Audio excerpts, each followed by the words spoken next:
최근 한 연구조사 결과에 의하면 우리나라 사람들은 우리 사회가 전반적으로 외로움을 느끼는 사람이 많은 것 같다라고 대답한 사람이 거의 90%에 육박한다고 합니다. 코로나19로 인해서 사회적 거리두기 그것 때문이긴 하겠죠. 그리고 또 대면 모임도 많이 제한되고, 그리고 많은 게 온라인으로 전환되었어요. 그렇다면 온라인에 좀 더 익숙한 20, 30대는 좀 그게 덜 할까요? 한 온라인 조사 기관에서 전국 만 19세에서 59세 1000명을 대상으로 외로움에 관한 설문조사를 했습니다. 그리고 지난해 4월 그걸 발표했었는데요. 코로나 때문에 나는 더 외로워진 것 같다 라고 생각하는 거는 40, 50대보다 오히려 20, 30대가 더 심했습니다.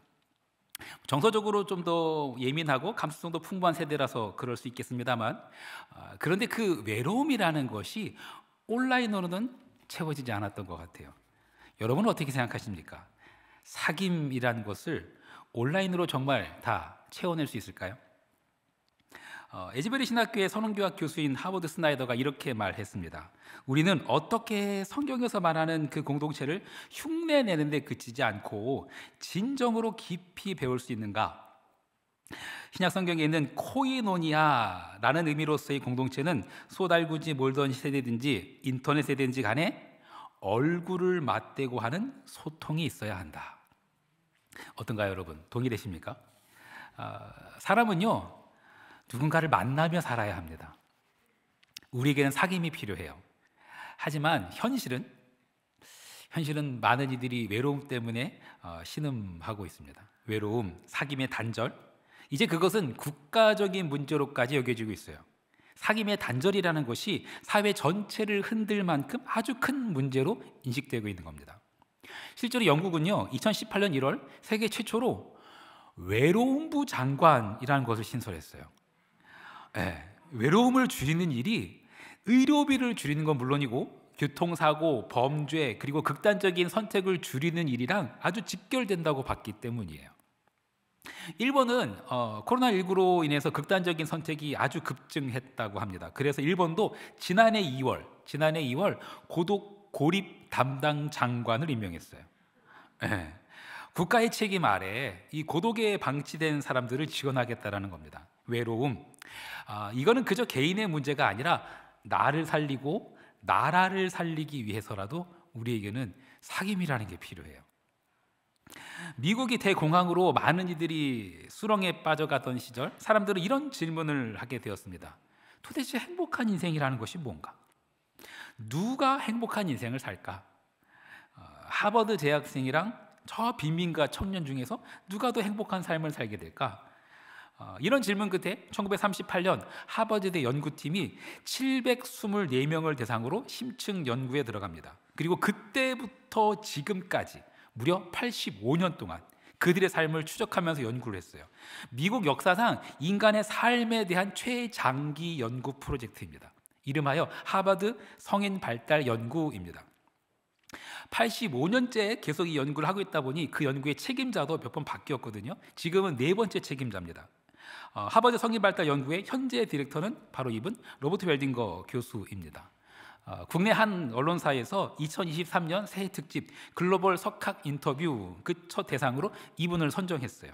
그리고 지난주 월요일에 관련 기사가 떴습니다. 제목이 이렇습니다. 한국인 서울대 꿈꾼다지만 하버드는 행복과 관련 없었다. 이게 기사 제목이에요. 인터뷰에서 웰딩거 교수는 이렇게 말했습니다. 우리의 방대한 과학적 연구의 메시지는 의외로 간단했다. 인생에 있어 오직 중요한 한 가지는 사람들과의 따뜻하고 의지할 수 있는 관계라는 점이다. 행복을 정하는 결정적 요인은 부도, 명예도, 학벌도 아니었다. 행복하고 건강한 노년은 사람들과의 질적인 관계에 달려있다. 어떠신가요? 여러분 이 말이 공감되십니까? 우리나라 기자가 그 인터뷰 말미에 이런 질문을 던졌어요. 그 하버드 인생발달 연구 교수님께서는 이거 하시면서 교수님에게 달라진 점이 있으면 어떤 게 달라졌습니까? 라고 질문한 거예요. 올해 72살 되는 교수님입니다. 이 교수는 이렇게 대답했습니다. 바빠서 잊고 지내던 사람들에게 연락도 좀 하고 좀 더 자주 모이려고 합니다. 좋은 관계는 그냥 주어지는 것이 아니기 때문에 계속해서 관계가 강해질 수 있도록 노력하는 거죠. 여러분은 잘 지내고 계십니까? 여러분의 관계는, 여러분의 사귐은 괜찮으십니까? 코로나19로 인해서 사회적 거리두기 때문에 제한됐던 것들이 참 많아요. 우리의 사귐 역시 많이 제한되었었습니다. 연세대 사회복지대학원의 송일환 교수의 말에 의하면 그 코로나19 때문에 경제 침체와 함께 경쟁과 불평등이 더욱 심화됐대요. 그리고 그 코로나19 속에서 우리 사회는 각자 도생이라는 그 위기의식으로 인해서 고독과 소외가 더욱 심해졌다고 합니다. 그런데 그 개인이 그 어려움에 부닥쳤을 때 공동체에 대한 소속감과 안정감을 느끼기 어렵다면 그 소외감은 더욱 심해진다고 합니다. 여러분은 어떠신가요? 공동체 안에서 소속감과 안정감을 느끼면서 건강한 사귐 누리고 계십니까? 아니면 혹여나 고독과 소외 때문에 고민하고 계십니까? 여러분의 가정은, 여러분의 또 직장 동료 관계는, 그리고 또 교회에서의 소그룹은 건강하신가요? 한 사람 교회는 건강한 사귐을 위해서 다방면으로 노력하고 있습니다. 영합으로부터 시작해서 안나 노화숲까지 연령별로 다양한 모임과 예배가 있고요. 또 취미 또는 지역별로 다양한 여러 가지 소그룹의 순모임이 있습니다.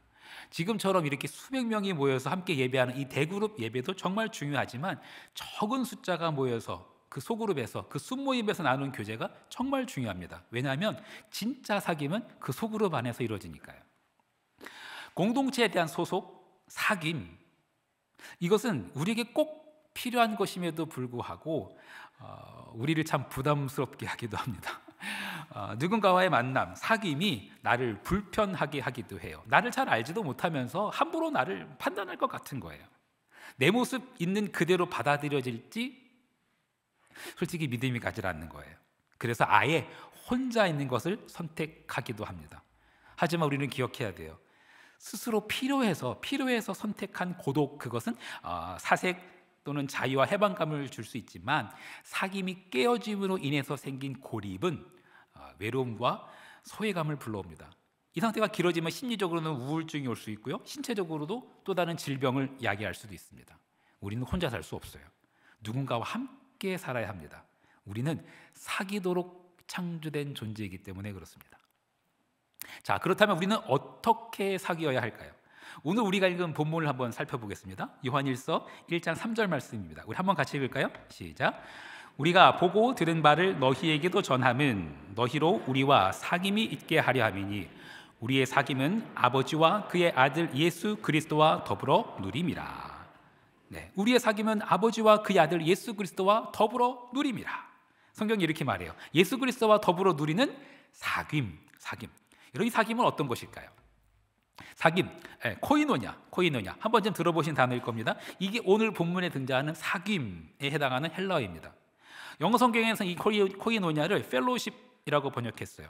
하지만 이 코이노니아라는 단어는 단순히 펠로우십, 교제 이런 단어로만 설명할 수가 없는 단어예요. 아주 여러 가지가 복합적으로 담겨 있는 단어가 코이노니아입니다. 우리는 이제 성경에서 말하는 이 코이노니아가 뭔지 한번 좀 들여다보려고 합니다.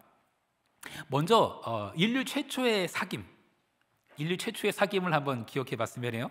하나님께서 에덴 동산을 지으시고 아담을 그곳에 두셨는데 아담은 혼자였습니다. 사귈 대상이 없었어요.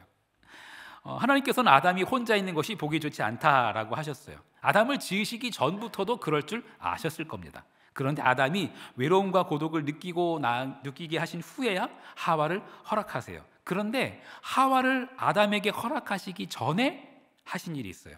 한번 성경을 볼까요? 창세기 2장 18절과 19절입니다. 같이 읽겠습니다. 시작. 여호와 하나님이 이르시되 사람이 혼자 사는 것이 좋지 아니하니 내가 그를 위하여 돕는 배필을 지으리라 하시니라. 여호와 하나님이 흙으로 각종 들짐승과 공중의 각종 새를 지으시고 아담이 무엇이라고 부르나 보시려고 그것들을 그에게로 이끌어 가시니 아담이 각 생물을 부르는 것이 곧 그 이름이 되었더라. 각종 들짐승, 각 공중의 각종 새, 이것들을 보고 아담은 어떤 생각을 했을까요? 긴 생물도 있고 짧은 생물도 있어요. 빠른 짐승도 있고요, 느린 짐승도 있어요. 새는 어떤가요? 하얀 새도 있고 까만 새도 있어요. 높이 나는 새도 있고 낮게 나는 새도 있습니다. 중요한 건 이거예요. 모두 다 하나님께서 완벽히 지으신 작품이라는 겁니다. 불량품은 없어요. 느린 것은 느린 것대로 하나님께서 만드신 작품이고, 짧은 것은 짧은 것대로 하나님이 지으신 작품이에요.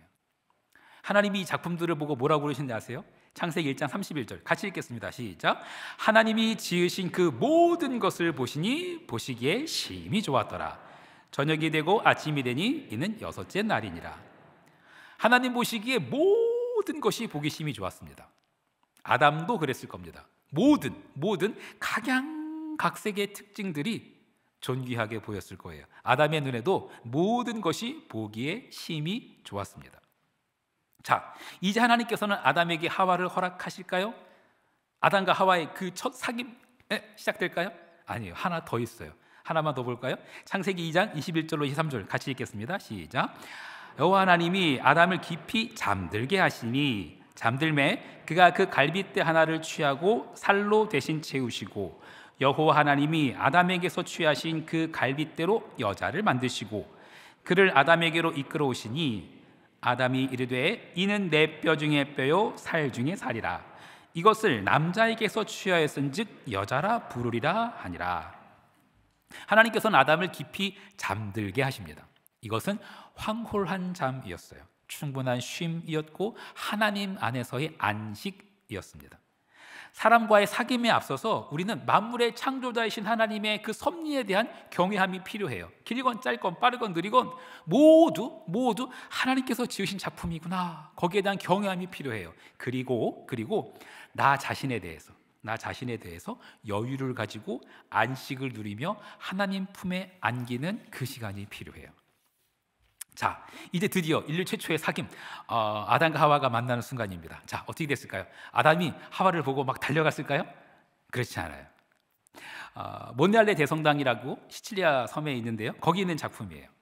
여기 아주 중요한 포인트가 있습니다. 사귐에 있어서의 제일 중요한 기초, 하나님께서 하와를 이끌어 오셨다라는 겁니다. 마치 신랑 입장한 후에 대기하고 있어요.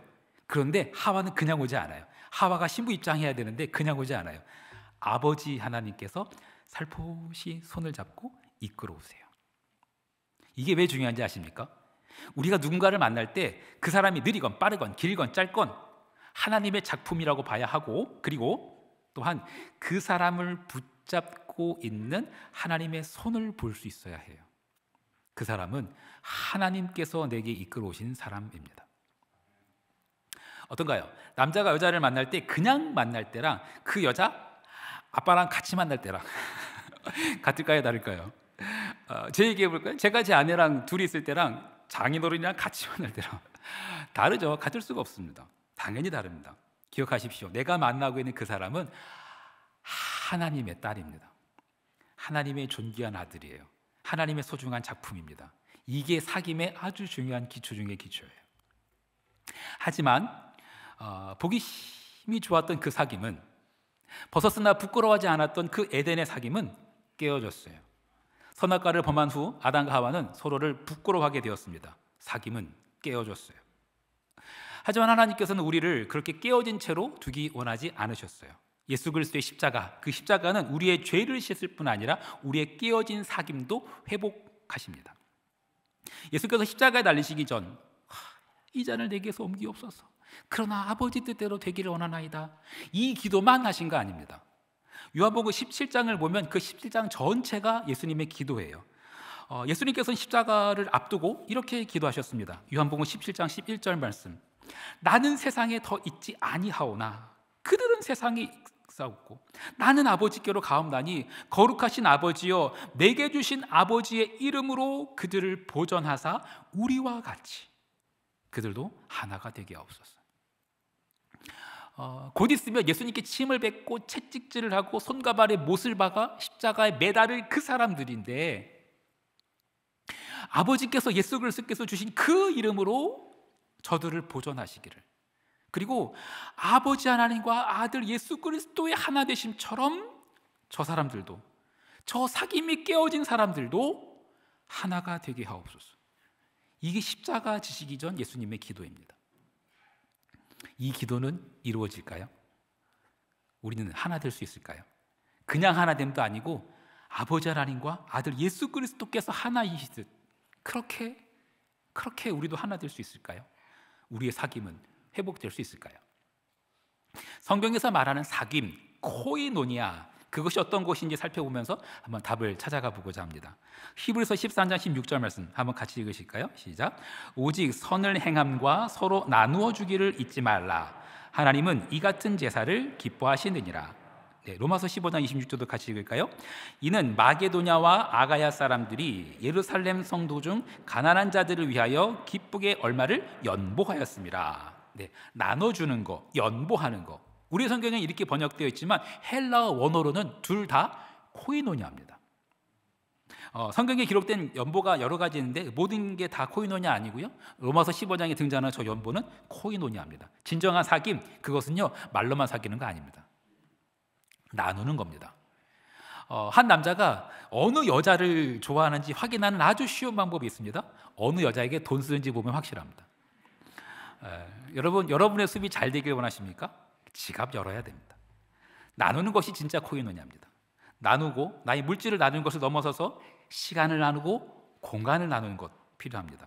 여러분 돈 이야기하니까 좀 부담되시고 불편하십니까? 여러분 어떠세요?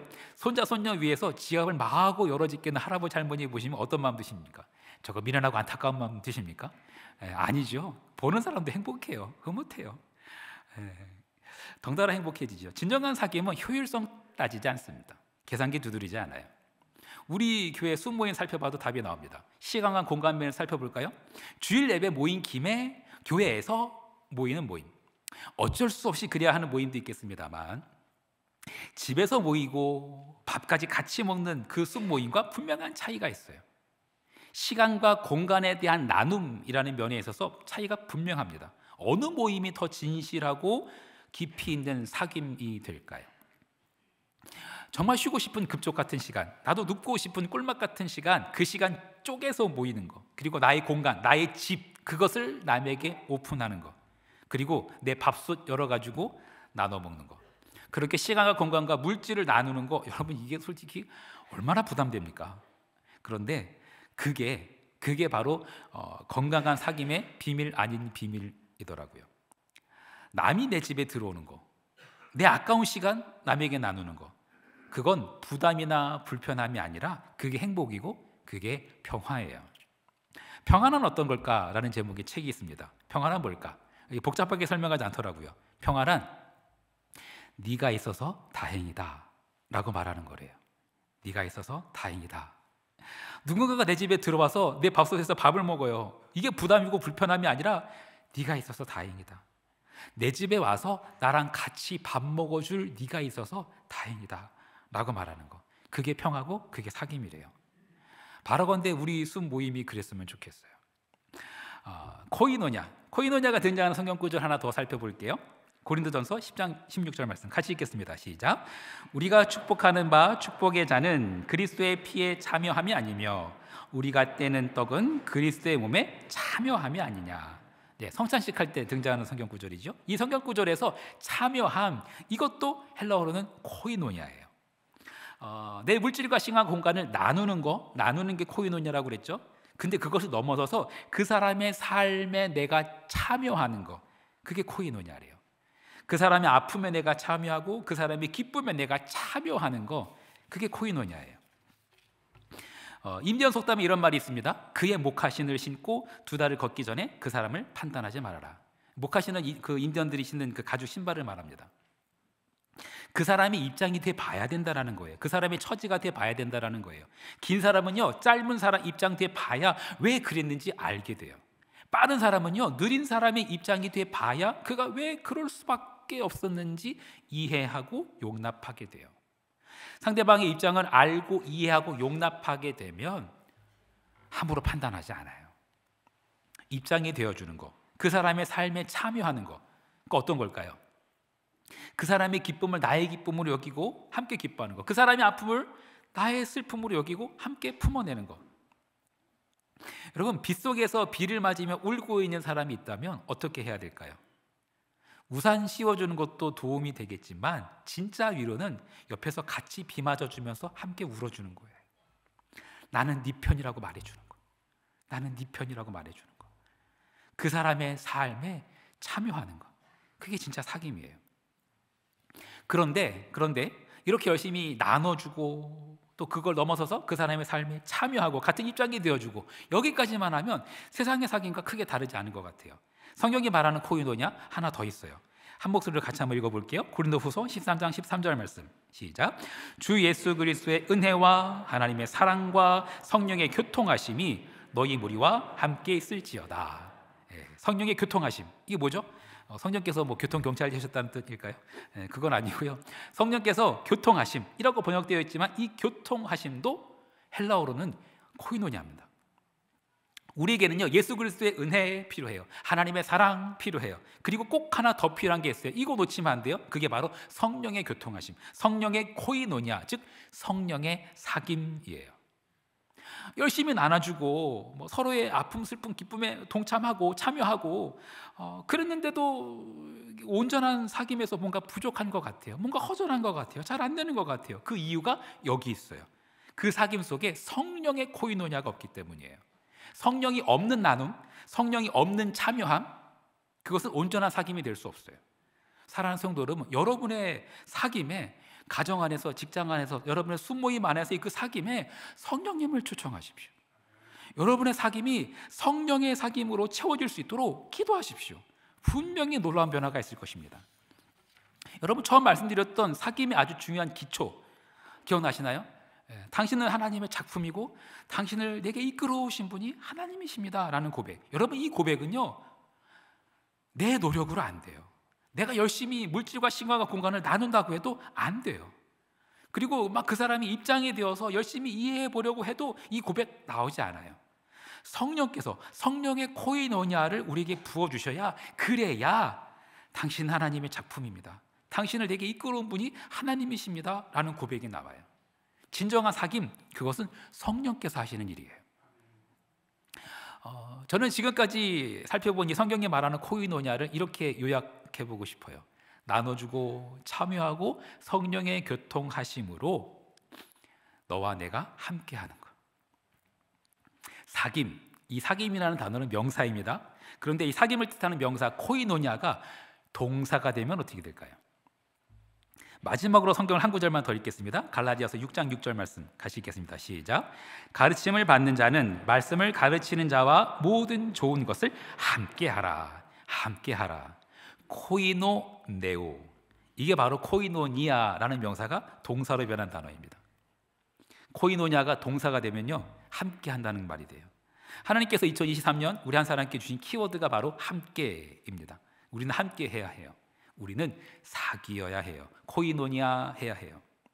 길고 짧은 것 때문에, 빠르고 느린 것 때문에, 배우고 못 배운 것 때문에 사람 판단하는 것이 아니라 서로를 보배롭고 존귀하게 여길 수 있어야 해요. 그 사람은 하나님의 작품이고 하나님께서 내게 이끌어 오신 사람이니까요. 우리는 서로의 물질과 시간과 공간을 나눠야 해요. 그리고 서로의 희로애락, 그것을 나의 것으로 여기고 서로의 삶에 참여해야 합니다. 그리고 우리의 사귐이 그저 인간적인 사귐이 아니라 정말 성령 안에서 사귐이 되기 위해서 성령님을 초청해야 돼요. 그럴 때 비로소 우리는 함께 할 수 있을 것입니다. 우리 가정에, 우리 한사람교회, 우리 모든 순모임에 주 예수 그리스도의 은혜와 하나님의 사랑과 성령의 교통하심이, 성령의 코이노냐가, 성령의 사귐이 가득하길 축원합니다. 우리 이런 마음 담아서 찬양으로 고백하고 기도했으면 합니다. 하나님께서는 우리의 만남을 계획해 놓으셨네. 우린 하나 되어 어디든 가리라. 주 위에서라면 무엇이든 하리라. 당신과 함께. 우리 찬양을 고백하고 기도하기만 하는데요, 괜찮으시다면 옆에 있는 분이랑 이렇게 손을 잡고 찬양으로 고백해도 좋겠습니다. 우리 찬양으로 기도하겠습니다.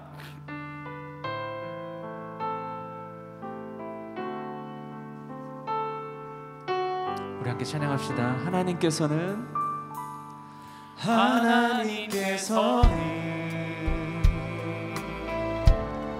우리의 만남을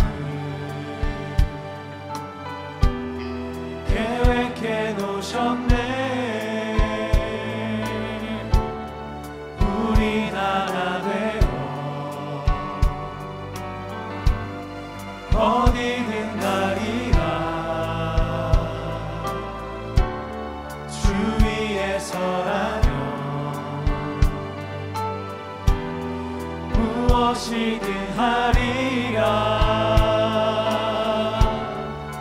당신과 함께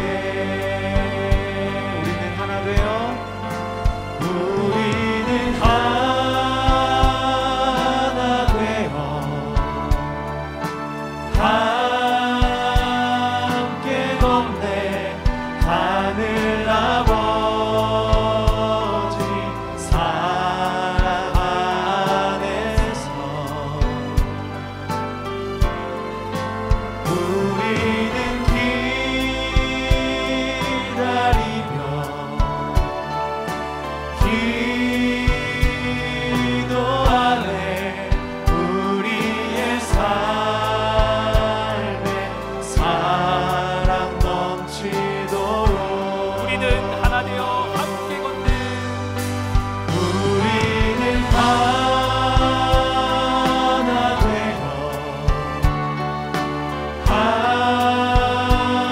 함께 걷네 하늘 아버지 사랑 안에서 우리는 기다리며 기도하네 우리의 삶에 사랑 넘치도록. 우리 함께 이렇게 기도하길 원합니다. 하나님, 우리가 서로를 바라볼 때 서로를 하나님의 존귀한 작품으로 볼 수 있게 하옵소서. 그 사람을 이끌어오고 계신 하나님의 손을 볼 수 있게 하옵소서.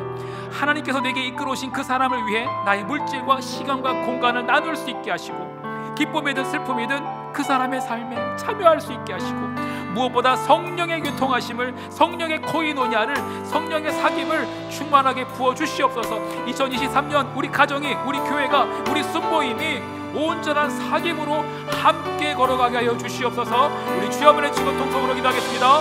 주여, 하나님, 우리가 서로를 바라볼 때 서로를 하나님의 존귀한 작품으로 볼 수 있게, 그 사람을 이끌어오신 하나님의 손을 볼 수 있게 하여 주옵소서. 하나님께서 내게 이끌어오신 그 사람을 위해 나의 물질과 시간과 공간을 나눌 수 있게 하시고, 기쁨이든 슬픔, 그 사람의 삶에 참여할 수 있게 하시고, 무엇보다 성령의 교통하심, 성령의 코이노냐를, 성령의 사귐을 충만하게 도와주시옵소서. 저희 이상한 가정의 교회가 사모임이 온전한 사귐으로 함께 걸어가게 하여 주시옵소서. 주님,